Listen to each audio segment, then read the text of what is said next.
ধরবে? ছাদের রোগ কেন ধরলো তোমার? কি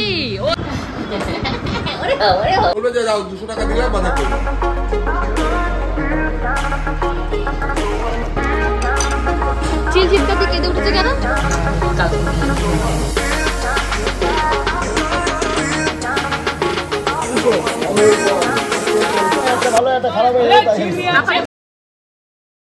হ্যালো মাই লাভলি ভিউয়ার্স, আমি Priyanka and welcome to my channel Priyanka's time story. ঘড়িতে এখন বেজে গেছে তোমাদের 10টার কাছাকাছি। ঘুম থেকে টার্গেট নিয়েছিলাম আরও সকালবেলা উঠবো এবং বাজারে যাবো, বাট হয়নি। কালকে রাত্রে শুতে প্রায় বেজে গেছে, রাত্রে ঠিক নয়, ভোরবেলা শুয়েছি 4টে। তার জন্য উঠতেও দেরি হয়ে গেছে। এখন জল টল খাবো, খেয়ে সোজা যাবো মাছ বাজার করতে। তোমাদের লিটিল গোলকে রানা দিদির কাছে রেখে যাবো, সকালবেলা ওকে কিছু খাওয়াইনি। টার্গেট নিয়েছি 15-20 মিনিট, আধা ঘন্টার ভেতর বাজার করে আসবো, এসে তারপর হলো গিয়ে লিটিল গোলকে খাওয়াবো। এই যে হলো লিটিল গোল। কোথায় উঠবে তুমি? কোথায় উঠবে? ওরে বাবা সকাল থেকে উঠেও তাণ্ডব শুরু হয়ে গেছে। সবাইকে একটু নমস্কার করে দাও না। নমস্কার, আমি তুলে দেবো। মা একটু নমস্কার করো। তুমি শোনা তো মা, ওই দেখো কি করছো, দেখো পা বাঁধিয়ে ওখানটা একটু নমস্কার করো, আমি তুলে দেবো। কি সুন্দর তুমি নমস্কার করো। চলো দেখি মা কত সাহস তোর মা। দেখলে এইরকম আরো একটু চড় আমাকে একটু আগে মেরেছে, তার জন্য বলে মায়েরটা মাত্র কত সাহস দেখি। ওই দেখো তোমাদের লিটিল গোলকে এখন এই যে টিভি চালিয়ে দেবো, টিভি চালিয়ে ওকে দিদির কাছে রাখবো। বাবা সকালবেলা ঘুম থেকে উঠতে না উঠতে তো ওদের গোপুটা বেরিয়ে গেছে অফিসে। তো এখন যেতে হবে মাছ বাজারে। আমি তো ভীষণই এক্সাইটেড, প্রায় ওই 15 দিন পরেই হয়তো যাচ্ছি। তো চলো কী মাছ বাজারে পাওয়া যায়, ভালো মন্দ সব মিলেমিশিয়ে কিনবো। তোমরাও চলো, তোমাদের সাথেও শেয়ার করবো। আর বুঝতেই তো পারছো আজকের ভিডিওটা ভীষণ ফাটাফাটি আর মজাদার হবে। লিফটে মানে ঘরের ময়লা টয়লা যেগুলো রয়েছে সেগুলো নিয়ে নেমেছে নিচে, মানে ওগুলোকে রাখবে, তারপর আবার লিফট পাঠাবে। নিচে ময়লা নামাচ্ছে আর গল্প করছে। এখন সেই যের জন্য আমি এখান দিয়ে আসলাম, কি লিফটে নামবো আরাম করে, তার না সিঁড়ি দিয়ে আমাকে প্যাদালি নামতে হবে। টেনশনটা হচ্ছে তোমাকে লিটিল গোলকে রেখে যাচ্ছি না, হচ্ছে টাকা তোলার লাইনও আজকে এত বড়। বাবা 15 মিনিট লেগে গেল এই টাকা তুলতে।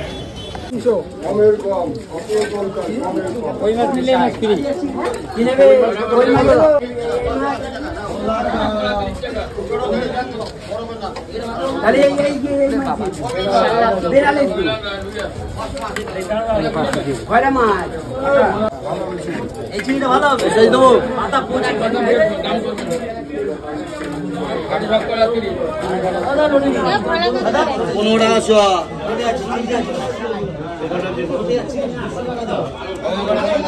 একটু তোলো, ওটাকে তোলো হাতে একটু।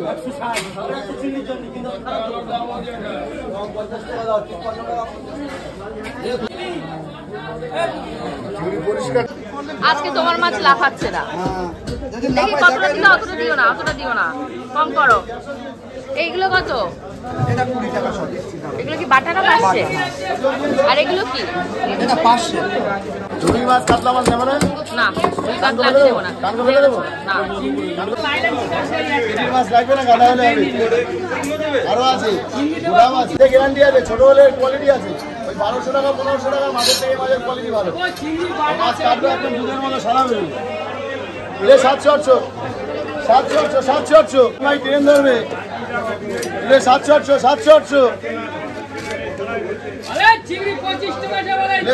পাতলা করে কাটে রেখে মোটা করে কেটে দিল। আজকে মাছ তাড়াতাড়ি সরে বেশি 2 কিলোই বেরোবে, মাথা বাদ দিলে 2 কিলোই হবে।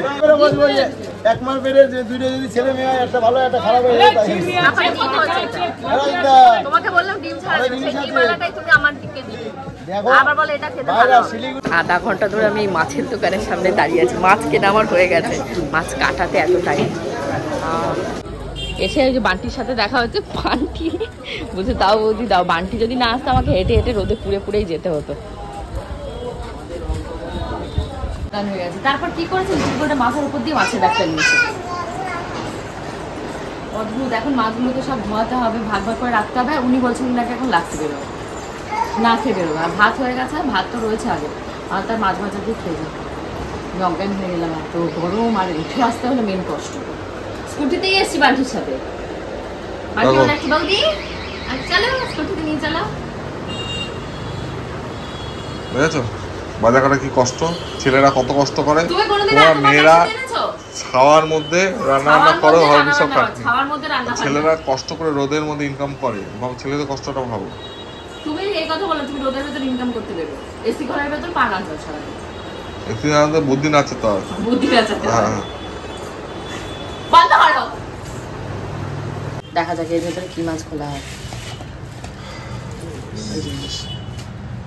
পচা মাছ 1 বছর পুরনো মাছ খাওয়ার থেকে ও আচ্ছা যে 1 বছরের পুরনো মাছ হয়ে গেছে আর তুমি যখন তোমার এই মাছটা যদি 700 টাকা হয় এগুলো অপশনে ঠিক আছে আচ্ছা এই মাছটা ডেইলি খাবো কেন এই মাছটা ডেইলি খাওয়ার জন্য কে নিয়েছে তোমাকে ডেইলি কে ইলিশ মাছ দেয় আমার মাছের খুদ ধরতে এসেছে যেই বলেছি টাকা দাও ব্যাস এবার মাছের খুদ ধরা স্টার্ট হয়ে গেছে তুমি মাছ ধরেছো সেই হাত দিয়ে তুমি গামছাটা ইয়ে করছো মেয়ে এই গামছাটা দিয়ে মুছবে এই মাছ 700 800 টাকা দিয়ে কিনে লাভ আছে টোটাল দুটো মাছ 1200 টাকা নিয়েছে দুটো মাছ 1200 টাকা লস বিশাল লস এই মাছের মোটা কেটেছে দেখো উনি বলছে এক একটা পিস কত করে এটা হলো সরু সরু করে পিস কেটেছে তাই এটা সংখ্যা এটা তো 700 গ্রামের মাছ এটা 650 গ্রামের মাছ এটা 750 গ্রামের মাছ তুমি দেখো না লেজটা কত বড় রেখেছে মাছগুলো দেখো না তুমি আজকে খুদ ধরতে হ্যাঁ কি মাছ 1 কেজি 300 এই মাছ হওয়া উচিত তোমার কত 1200 টাকা কত টাকা 1200 টাকা নিয়েছে দুটো মাছ টোটাল 1200 টাকা ও 900 টাকা নেওয়া 900 টাকা ঠিক আছে পরদিন কম দিয়ে দেবো আর তোমার রেকর্ডিংটা দেখিয়ে দেবো দীপককে কি হবে আমি ছোটবেলা থেকে এর থেকে 4 ডাবল মাছ কেনা দেখে বড় হয়েছি তোমার মতন নাকি আরে মাছ খাওয়ার লোক দুজন এত লোক ইয়া খাওয়ার লোক এখন 4 জন লিটল গোল্ড কো দুখানা কই মাছ খাবে যে দিদি সাক্ষী দুখানা কই মাছ তোমার মেয়ে খাবে চিকেন 1 পিস করে প্রত্যেকবার মানে প্রত্যেক দিন কেউ বলে খাওয়ার লোক তো দুজন নাকি খাওয়ার লোক আর কি আমি 200 টাকা দিয়ে বলবো যা বাজার করে আসো কোথায় ঘুম থেকে 7টায় তুলবে লাথি মেরে বলবে যে যাও 200 টাকা দিলাম বাজার করে নিয়ে হ্যাঁ মাছ দেখো এখানে সাজিয়ে রেখেছি পরে তোমাদেরকে দেখাচ্ছি কি কি মাছ এনেছি ওই সকাল থেকে ওই শুরু করেছে গেছে পুরো ঠকে গেছে পুজোর হ্যাঁ ঠকে গেছে ভালো হয়েছে আমি ঠকা নিয়ে থাকতে চাই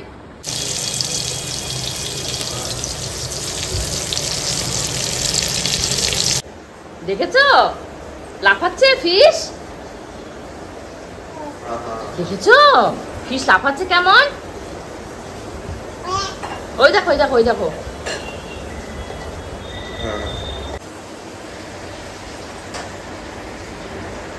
দেখেছো দেখেছো ওই দেখো মাছ পড়ে গেছে বলে পালাই পালাই পালাও পালাও পালাও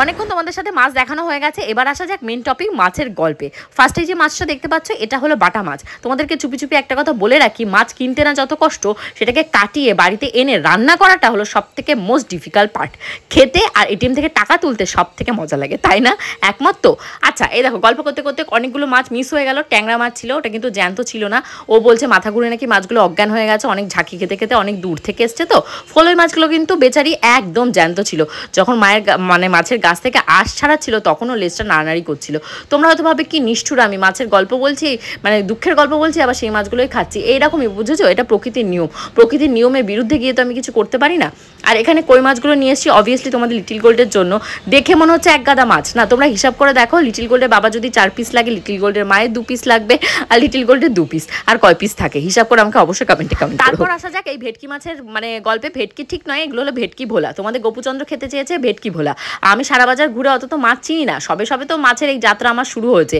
এই শোভন যাত্রা জানি না কতদূর চালিয়ে যেতে পারবো তোমাদের গোপুচন্দ্র সকাল সকাল আমার উপর ক্ষিপ্ত হয়ে গেছে কেন না আমি নাকি অনেক টাকা দিয়ে সব পচা ধচা মাছ নিয়ে এসেছি তোমরা একটু দেখো না দেখে তো বোঝা যায় কিছুটা আর যে মাছ কাটে তার কাছে দাঁড়িয়ে দাঁড়িয়ে আমি সমানে জিজ্ঞাসা করতে থাকি মাছটা কোন মাছটা ভালো কোন মাছটা পচা তারা প্রত্যেকেই বলেছে প্রত্যেকটা মাছই ভালো অবশ্য ওরা ওখানটায় বসে বসে মাছ কাটে ওরা কারোরই নিন্দমন্দ করবে না কিন্তু তা বাদেও মাছগুলো কাটার সময় বোঝা যায় পেট একটারও কিন্তু খসেনি আর এখানে যে 8 ট্যাংরা মাছটা কিনেছিলাম এটা না খুব ভালো যার কাছ থেকে মাছটা নিয়েছি ও হলো আমাদের মধ্যমগ্রাম যে বাজারের সব থেকে বেস্ট আর দামি মাছটা বিক্রি করে যাই হোক এবারে আসা যাক চিকেনটা এনেছি তোমাদের লিটল গোল্ডের জন্যই কারণ আগের সপ্তাহে ওকে একটু চিকেন দিতে পারিনি সেইভাবে আর এটা নিয়েছি চিকেন পাকোড়া বানানোর জন্য যখন চিকেন পাকোড়াটা ম্যারিনেট করবো অবশ্যই তোমাদের সাথে রেসিপিটা শেয়ার করবো আর চলো এখন অনেক মাছ টাছ হয়ে গেছে এগুলোকে একবার করে ধুতে হবে ফ্রেশ জলে ধুয়ে ফ্রিজে স্টোর করতে হবে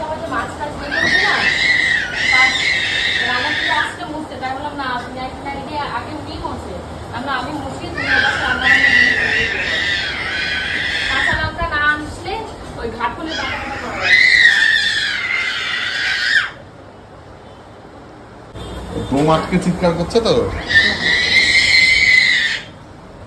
আমাটাকে পাল্টাবো সেই সুযোগও পাইনি কারণ জামা এটা মুছে এবার জামা কাপড় পাল্টে ছিঁড়ে আর দই খাবে।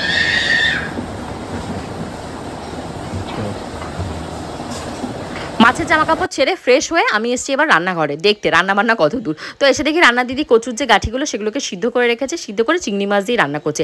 এই চিংড়ি মাছটা হলো লাস্ট যখন আমি বাজারে গেছিলাম দীপকের কাছ থেকে চিংড়ি মাছ এনেছিলাম, সেই চিংড়ি মাছ। আর বলেছি চিকেনগুলোকে ভালো করে ধুতে, লবণ হলুদ দিয়ে ভিজিয়ে রেখে তারপরই ধুতে, কারণ লিটিল গোল্ড খাবে। এটাই শোচনীয় অবস্থা, আমার এখনো ভিডিও এডিটিং করা হয়নি, 12টা 10-15 বাজে। এখন ভিডিওর ভয়েস ওভার দেবো, তারপর আপলোডে বসাবো, দেন আপলোডিংয়ে বসাবো। রান্না থেকে মাংসগুলোকে ভালোভাবে ধুয়ে মুছে নিয়ে এসছে, এখন এগুলোর ম্যারিনেশন হবে। তার আগে কিছু কথা তোমাদের সাথে আমি শেয়ার করতে চাই। আমার মনে হয় এগুলো তোমাদের জানা এবং তোমাদের থেকে ওপিনিয়ন নেওয়াটা আমার ভীষণ ইম্পর্টেন্ট, কারণ আমি একার দ্বারা না আর সামলাতে পারছি না ব্যাপারটা। অ্যাকচুয়ালি এই যেমন ধরো 2 বছর আগেও আমার কিন্তু যে মোটা অ্যামাউন্টের একটা ইনকাম রয়েছে ইউটিউব থেকে, তোমরা সবাই জানো, যেটা সত্যি সেটা সত্যি, তো সেটা ছিল না। না থাকার ফলে কী হয়েছিল, আমার বর গোপুচন্দ্র এখন যেভাবে আমি একটা লাইফ লিড করছি, যেভাবে গয়নাগাটি বানাই, খাওয়া দাওয়া করি, ওঠা বসা করি, তার থেকে ডবল মানে প্যাম্পারিংভাবে আমাকে কিন্তু আমার হাজব্যান্ড রাখতো। বাট যত দিন যাচ্ছে আমার ইনকাম সোর্স বেড়ে যাচ্ছে, আমার বরের মানে আমার প্রতি দৃষ্টিভঙ্গিটা পাল্টে যাচ্ছে। এই যেমন ধরো আমার ছোটো ননদ একটা বড় চাকরি করে, আগে যখন ও আমাদেরকে অকেশনাল পারপাসে গিফট দিত, বাট গিফট না দিলে একটা না রাগ হতো ওর উপর। কী হলো, ও তো এত টাকা দামের চাকরি করে, আমাদের কাউকে কোনো উপহার দিল না, দিতেই হবে, এটা যেন বাধা ধরা। আরে ও দেবে কি দেবে না সেটা তো ওর উপর ডিপেন্ড করছে, আর ও কত অ্যামাউন্টে দেবে সেটাও। ও কম দামে জিনিস দিলে আরও রাগ হতো, হ্যাঁ এত বড় একটা চাকরি করে আমাদেরকে কম দামে জিনিস দিল। এখন নিজেকে সেই জায়গায় রেখে আমি বুঝতে পারি যে সত্যিই তো মানুষের এক্সপেকটেশন অলওয়েজ হার্ড। আর কেনই বা আমি এক্সপেকটেশন করব, বাট এটা আমি আটকাতে পারবো না, এটা স্বাভাবিকই। এটা ধরো আমার বিয়ে হয়ে গেছে, যাদের বিয়ে হয় না তাদের ব্যাপার অন্য, তারা বাবা মার সাথে থাকে, তাদের ব্যাপার অন্য, তারা কি করলো না করলো কেউ কিন্তু অত জাজমেন্ট করতে যায় না। আর কিছু কিছু মানুষের মেন্টালিটি থাকে যে তারা জাজমেন্টালি হবে, জাজ করবে। বাট বিয়ের পরে তোমরা আমাদেরকে সত্যি একটা কথা বলো তো, ধরো কোনো একটা মেয়ে সকালবেলা ঘুম থেকে করে চাকরি করতে যাচ্ছে, চাকরির টাকাটা কি সে পারে পুরোটাই তার বাবা মাকে তুলে দিতে? তাকে শ্বশুরবাড়িতে কৈফিয়ত দিতে হয় না? বিশেষ করে তার হাজব্যান্ডের কাছে, হাজব্যান্ড হয়তো মনে মনে অনেক কিছুই বলে, ওপরে বলতে না পারলেও। এটা আমি হলপ করে বলতে পারি, যে হাজব্যান্ড বলে না না তাতে আমার কিছু যায় আসে না, সে মিথ্যে কথা বলে। কারণ গোপুচন্দ্রের মতন ছেলে যদি এরকম ব্যবহার করতে পারে, তাহলে সব ছেলে কি হবে? আমার মেয়েকে আমি যে পড়াশুনো শেখাবো, তাকে বড় করব, সে জজ হবে, ব্যারিস্টার হবে, কি যাই হোক, হওয়ার পর কী হবে, তাকে তো আমার বিয়ে দিয়ে দিতে হবে, তাকে শ্বশুরবাড়িতেই যেতে হবে। সে যতই চাকরি করুক, ওই শ্বশুর শাশুড়ি হাজব্যান্ড সবার কাছে তাকে কৈফিয়ত দিতে হবে। এই সমাজ ব্যবস্থার কবে পাল্টাবে গো? আমি নিজের মতো নিজে ইনকাম করছি, নিজের মতো নিজে দুটো খরচ করতে পারবো না, আর আমি ইনকাম করছি বলে আমার বর আমাকে হাত খরচ দেবে না? এগুলো কী টাইপের বিহেভিয়ার বলো? আমার বর যে আমাকে দেয় না আমি সেটা বলছি না, কিন্তু কমিয়ে দেবে, বা তুমি তো তোমারটা করছো আমার জন্য কি করছো, এরকম টাইপের কোশ্চেন কেনই বা করবে? তোমাদের হাজব্যান্ডরা কি করে? আর আমি তার জন্য না বলবো, তোমাদের না দরকার নেই গো এই ইউটিউব থেকে আর্নিং করবে, এ করবে ও করবে। দেখবে কি 1 বছর যাবে, 2 বছর যাবে, যত তোমার ইনকাম বাড়তে থাকবে তত তোমার স্বামীর ভালোবাসা বা পরিবারের লোকজনের ভালোবাসা তোমার উপর থেকে কমতে থাকবে। কারণ তুমি তখন তাদের ফুলফিল করতে পারবে না তো এক্সপেকটেশন, তখন তারা তোমার উপর রেগে যাবে, তোমার থেকে মানে দূরত্ব বাড়িয়ে নেবে, হিংসা করতে শুরু করবে, ব্লা ব্লা ব্লা। সত্যি আমি এই জিনিসটা নিতে পারছি না, এক সময় ভাবে ইউটিউব বন্ধ করে দেবো। ধ্যাত, স্নান করে বেরোতে বেরোতে আজকে অনেক লেট হয়ে গেছে, প্রায় বলতে এখন বাজে 2:45-র কাছাকাছি। এখন পুজো দেবো, গাছে জল দেবো, তারপর তোমাদের চিকনকে খাওয়াবো। মানে এত তাড়াহুড়ো করে হেয়ার ওয়াশ করে স্নান করেছি, কান ফান যেখানে যেমন পেয়েছি জল ঢুকে গেছে। তোমাদেরকে আমি সবসময় একটা কথা বলি না, আমার হাসি মুখটা দেখে তোমরা কিন্তু কোনো সময় গেসই করতে পারবে না যে আমার মনের ভেতরে বা আমার সাংসারিক লাইফে কি মানে।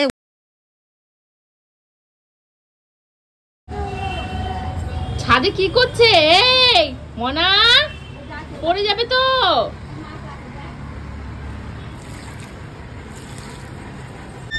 কি হয়েছে এখানে? কে চাচা এরকম নয়েজ পলিউশন করছে?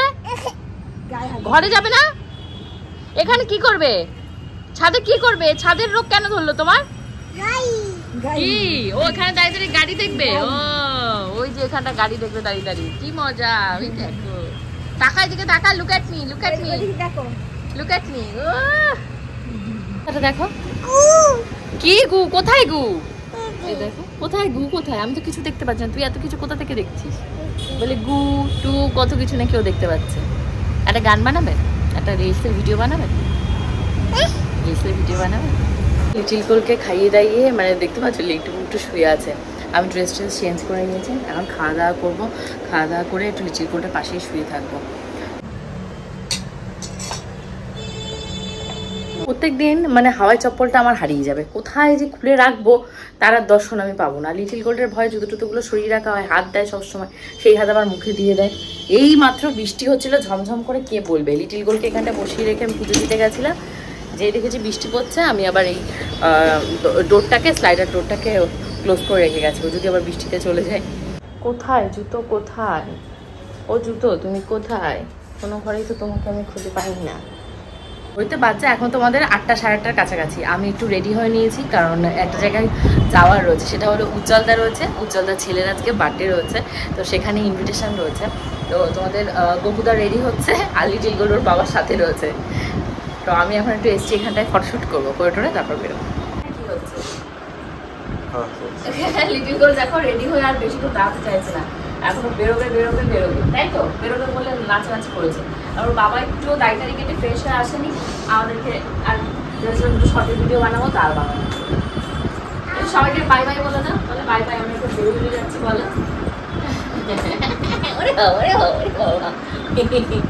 আর এমনি ফটো তুলে দাও তো আমাদের, ও গলা পেছনে রয়েছে। আচ্ছা বলো না, আমার গলা ধরে, আমার গলা ধরে। কি বলছে মা? ফোনটা মামু কি বলছে? হয়ে গেছে তাহলে বেরোবো এখন? বেরোবো তো? হ্যাঁ হ্যাঁ 2 মিনিট। কেন আবার 2 মিনিট কেন? আসো মামা আসো। ওঠো, কি বলছে ওঠো। কোথায় যাবে মা? তুমি কি মাথায় হেয়ার ব্যান্ডটা এইভাবেই পরবে? এইভাবেই পরবে মাথায়? এটা কোমরের বেল্ট মা। আসো কোমরে বেঁধে দিই, আসো আসো কোমরে বেঁধে। হ্যাঁ এটা মাথাতেও পরা যায়। ও এখন বেরিয়েছে ঘুরে ঘুরে করতে, মনটা খুব ভালো হয়ে গেছে। তো কি হলোটা কি? সমস্যাটা কি? ওটা দাঁড়িয়ে বললে হবে না, আমাদের আশা হয়নি এখন, আমরা হাতে আটু তুলে যেতে হবে। দাঁড়াও, দেখা খুশি দেখা, ওই যে চলে গেছে এখানে স্লিপে দোল খাচ্ছে। ও উজ্জ্বল দ্বারা এই বাড়িটাই নতুন আসছে, ভালো হয়েছে। এখানটা এই যে ডাইনিং রয়েছে, তার সাথে এখানটা জায়গা রয়েছে, সুন্দর হয়েছে। কি হয়েছে তোমার? কি হয়েছে? চিল চিৎকার দিয়ে কেঁদে উঠেছে কেন? আসো এবার নামো, চলো বাড়ি চলো, অনেক রাত হয়ে গেছে, চলো। ঘড়িতে এখন বাজে তোমাদের 11:30। মানে খাওয়া দাওয়া করে এসে প্রচণ্ড টায়ার্ড হয়ে গেছে। তোমাদের গোপুচন্দ্র তো শুয়ে পড়েছে, আমিও শুয়ে পড়বো। তার আগে লিটিল গোলকে খাওয়াতে হবে, নিজেকে ফ্রেশ হতে হবে, তারপর ঠাকুরের শয়ন দিতে হবে। তো তোমাদের ভেতর থেকে প্রচুর কমেন্ট আমাকে বলছে যে আমি যে জামা পরে নাকি দুপুরবেলা খাওয়া দাওয়া করি এটোকাটা, সেই জামা পরে নাকি সন্ধে দিই। হ্যাঁ এটা কি বলতো, অ্যাকচুয়ালি ব্লগে আমি তোমাদেরকে যে জিনিসটুকু দেখাই পার্টিকুলার, তোমরা কিন্তু সেই জিনিসটুকুই দেখো, যেটুকু দেখায় না সেটুকু তোমরা আর কি করে দেখবে। তো আমি কিন্তু ওই রকম টাইপের নই। অনেকে আমাকে এও বলেছে যে ঠাকুরের প্রতি এত ভক্তি দেখাও, তাহলে এঁটো জামা কাপড় পরে সন্ধ্যাটা লজ্জা করে না? না, লজ্জা করে না। কারণ বলো তো, আমি এঁটো জামা কাপড় পরে সন্ধে দিই না, জামাটা চেঞ্জ করেই দিই। যখন আমি লিটিল গোলকে খাওয়াই দুপুরবেলা তখনই আমি জামা পাল্টে নিই। অ্যাকচুয়ালি যে সমস্ত জামা বা চুড়িদার আমি স্নান করে এসে পরি, ওগুলো আমার বাইরে পরারই জামা। এখন বাইরে আমার যেহেতু বেরোনো হয় না, ড্রেসগুলো তো ঘরে পচাতে পারি না, তো পরে পরে ওগুলো ধ্বংস করা হচ্ছে। তার জন্য জামা কাপড় তখন পাল্টে আমি লিটিল গোল্ডের পাশে শুয়ে টুয়ে পড়ি। তখন জামা কাপড় আবার চেঞ্জ করে সন্ধ্যেবেলা উঠে ওই জামা কাপড় পরে আবার সন্ধেটা দেওয়া হয়।